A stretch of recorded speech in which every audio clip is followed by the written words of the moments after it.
কোনো বৌমা নিজে থেকে খারাপ হয়ে যায় না। বাড়ির পরিবেশ এমন করে দেওয়া হয় যে বৌমা না চাইতেও খারাপ হয়ে যায়। সবসময় বৌমার ভুল খোঁজা, পাড়া প্রতিবেশীর কাছে বৌমার নিন্দে করা, সবসময় নিজের বৌমার তুলনা অন্যের বৌমার সাথে করা, বৌমার চুগলি নিজের বিবাহিত মেয়ের কাছে করা, বারবার তার বাপের বাড়ি নিয়ে কটূক্তি করা, এত সব করার পরেও আপনি চান যে আপনার বৌমা আপনাকে সম্মান করবে, আপনাকে আপন মনে করবে, আপনার সাথে মিষ্টি মিষ্টি কথা বলবে।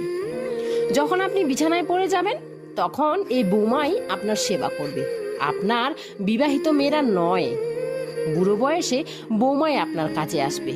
তাই আজ যদি একটু সম্মান আর ভালোবাসা আপনি তাকে দেন, বিশ্বাস করুন কাল বুড়ো বয়সে আপনি সেই সম্মান আর ভালোবাসা অবশ্যই দ্বিগুণ ফিরে পাবেন।